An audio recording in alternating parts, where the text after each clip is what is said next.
There is a report out there that the Broncos are still interested in Dalvin Cook, so we're going to break that down. And then we're going to talk about Russell Wilson so far at training camp, what his head coach Sean Payton has said about his play through the first week and change of camp. But before we get to all that, make sure to subscribe. Quick friendly reminder to go ahead and click that subscribe button. Help us continue to grow our channel. And in return, you guys get free Broncos content.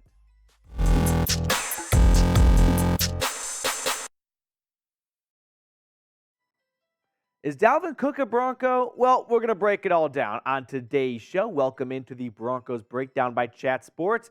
A new article from Mike Florio over at ProFootballTalk kind of came out during the NFL Hall of Fame game yesterday, and he talked about where Dalvin Cook could end up, and it was headlined by the New York Jets, but he also tossed in some other contenders, and surprise, surprise, look who was in it. Here's what Florio said.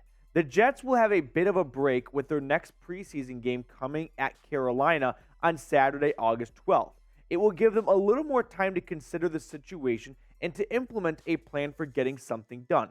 Other teams remain interested in Cook, including the Dolphins, Patriots, and Broncos. Now, personally, I view this as a very unlikely or highly unlikely outcome. I just don't think Dalvin Cook is going to end up with the Broncos unless Javonte Williams suffers a major setback in the preseason. If Williams continues on the path he is on, I think Denver is content with the running back room they have with Samaje Perine and then the UDFA who has been turning heads all week at training camp, Jaleel McLaughlin. I think they are happy with the progress they've seen from Williams in his rehab, and they signed a running back, Samaje Perine, right? Let's not forget that. They went out in free agency and they added a running back. If they wanted Dalvin Cook, they might have waited for Dalvin Cook, or they might have gone after a guy like David Montgomery or someone who's going to get similar-esque contract.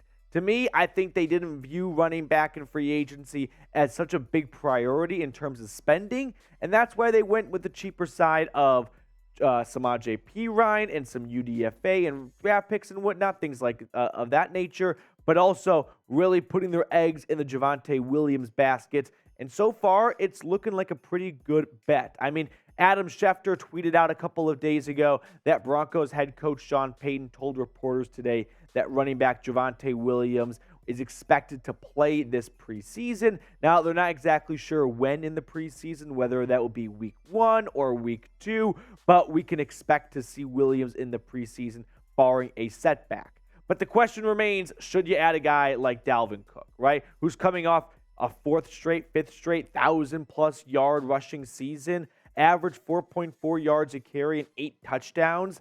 Listen, I think there is a reason why Dalvin Cook is still unsigned, and I don't think it's because he's looking for more money.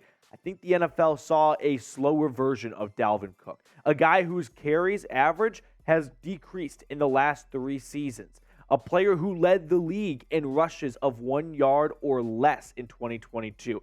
For that reason, other than George Payton having the connection to Minnesota, I don't really know if Denver is all that great of a fit for Dalvin Cook, right? Especially when you factor in Javonte Williams looking like he's going to be ready to go week 1. If he's not ready to go, this is a whole different conversation. But let's go down the path of Javonte Williams will play week 1 and he will be ready to go 100%. Then what's the point of adding Dalvin Cook, right? If, let's just say, stick with me for a second, Javonte Williams never got hurt. Would we be having this conversation? No. Now, it's a fair thing to bring up that he did get hurt, but if I also counter with he's going to play in the preseason and he looks like he's 100%, do you really need to add an expensive insurance back in Dalvin Cook at the last second when you've already signed a player like Samaje Perine and Tony Jones? I don't think so. But if you disagree with me, that's perfectly fine. Let me know in the comments. Should the Broncos add Dalvin Cook? Yes or no? If the status quo does not change, I don't see a reason to add him. But if you're a little bit uneasy and you'd rather go get someone that's a bit more proven, like Cook is, who had a very good run in his NFL career, but I personally think he's on the way down, that's perfectly fine. Let me know in the comments section below. Now, the second half of today's show is going to talk about Russell Wilson and what we have seen/heard so far after a week and a half at Broncos training camp. And Sean Payton spoke to the media and talked about what he has seen from number 3. And here's what he said. I think he's doing well. I like what I've seen. Like I said it yesterday, I think there are times when you're not seeing a clean picture. He's scrambling in a game-type mode, though, where we're running the ball more with the installations that we're doing. I think he's doing well. I like where he's at. Listen, what is Sean Payton supposed to say? He just went into a national media platform, USA Today, and just buried the last coaching staff here and put a lot of blame on them and said, it's not Russell Wilson who just fell off a cliff. There's a lot that went wrong. There's blood on lots of hands.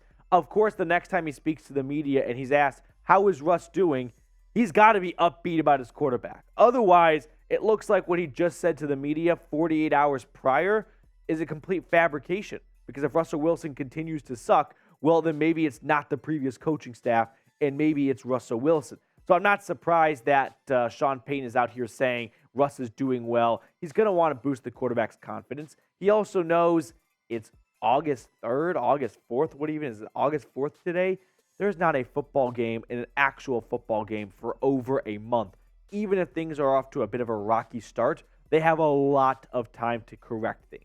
Now, the Athletics reporter for Denver, Nick Kosmeter, he had a great write-up about Russ. And here's what he said. The Broncos offense struggled during its first red zone sessions of training camp Wednesday, the final period resulting in an interception thrown by quarterback Russell Wilson to nickel K'Waun Williams. Wilson also threw an interception, this one to Justin Simmons, on the day's first pass of team drills. Wilson and the offense still appear to have a lot to work out between now and September 10th opener against the Raiders. I'm just going to say this. We all ignored these reports last year. We were all in fantasy land. I mean, I was the cruise conductor of the hype train for 2022 Broncos and buying in on Russell Wilson turning around this offense, Hackett going to the Nuggets game and saying that they're going to score a ton of points only to have the worst offense in the NFL last year. But we all ignored the reports of, hey, I know no one wants to be a rain cloud during the Russell Wilson parade, but he's not doing very well in training camp. Those were reports last year that just didn't get a lot of airtime, just did not get a lot of attention because no one wanted to believe it, right? If we didn't say it, then we didn't believe it because this has been a team at that point that was so stagnant, so stale on offense, and was only getting worse and worse, it felt like, every single year that passed since the Super Bowl, that no one wanted to acknowledge, hey, don't want to say the quiet part out loud, but Russ and the offense not looking good in training camp so far. And then we saw how that played out in the regular season. So I'm just here to say we went down this path last year of Russ not doing great in training camp, and we saw the end result. Now, the flip side is it's too early to panic. Like I said, it is August 4th. They do not play until September 10th. If the second and third preseason games come and go and Russ looks bad, we can fairly panic, I would say. I think that would be an appropriate reaction. If they do a dress rehearsal, the offense and the starters play the whole first half of week 2 or week 3 of the preseason, and Russ looks clunky, he looks like the 2022 version we saw, yeah, I would say there's fair reason to believe there might not be a drastic improvement coming. But I'm not at that point now because we have not even played one preseason game. Let's get through the first preseason game and see Russell Wilson play against an actual defense and not just in practice for the first time before we start panicking about it being the same movie we saw a year ago. But what's your confidence level on a bounce-back season coming for Mr. Wilson? Scale of 1 to 10, if 10 being you are Russell Wilson and you know that you're going to get back to that top 10 undoubted QB status, and 1 being it's going to be worse than last year, I'm at a 5.0. I feel like I'm right down the middle, which is kind of a cowardly response, but I feel like this could go one of two ways. Actually, I'm at a 5.1. I'm in that 51% category. I'm more of a believer than a non-believer that Russell Wilson will bounce back in 2023. Some other quick news and nuggets I want to hit from training camp.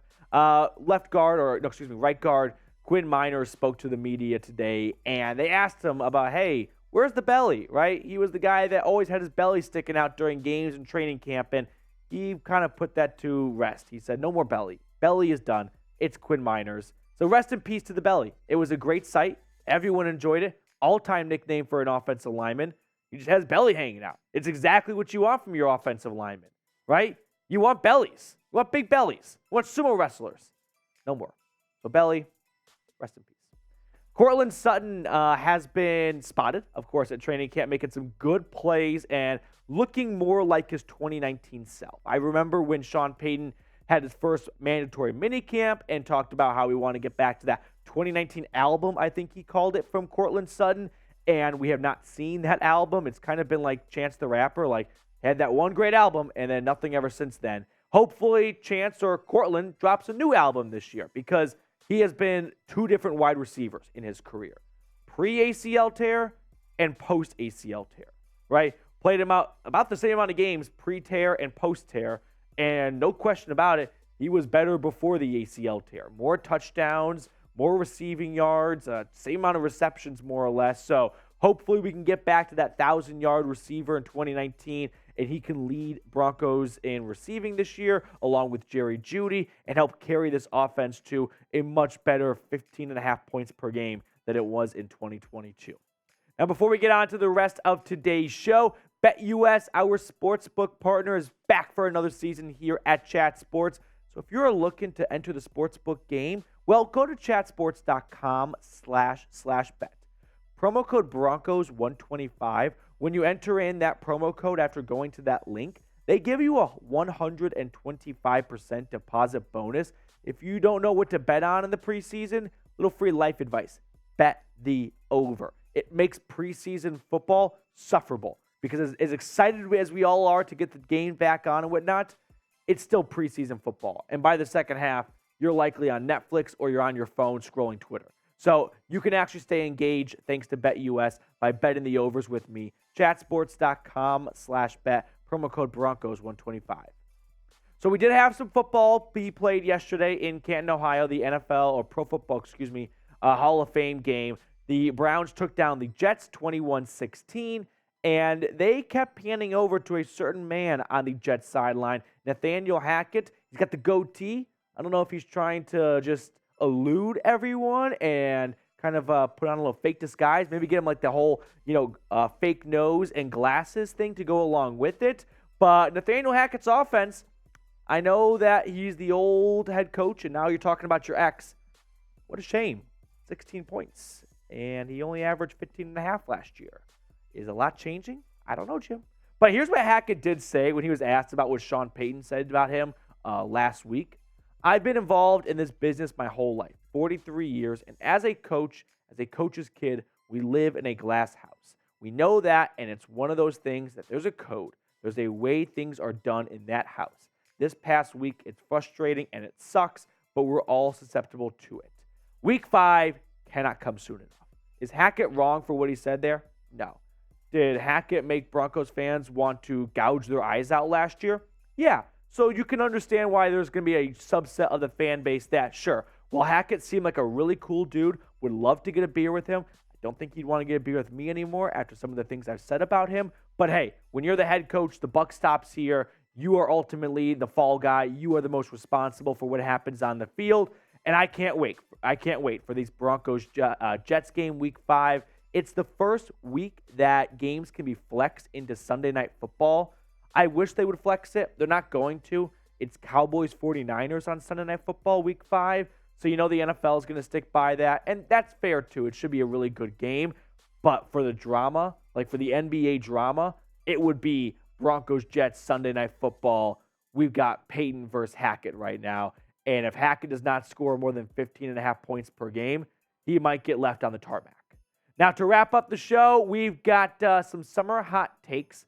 Today's high in Denver is 88 degrees, so we have a hot sand take, and the hot sand take for today is that the Broncos finished with a better record than the Jets this season. I am not a believer in the New York Jets in 2023. I think Aaron Rodgers played basically his worst season of football last year since he became a full-time starter and played a full season, and the New York Jets are the New York Jets. The Jets stink. They are such a dysfunctional organization. If the Jets were not in New York, they would have moved whatever city they were in currently, right? What's separating the Jets from being like the Oakland Athletics, right? One of the bottom tier teams, the Sacramento Kings.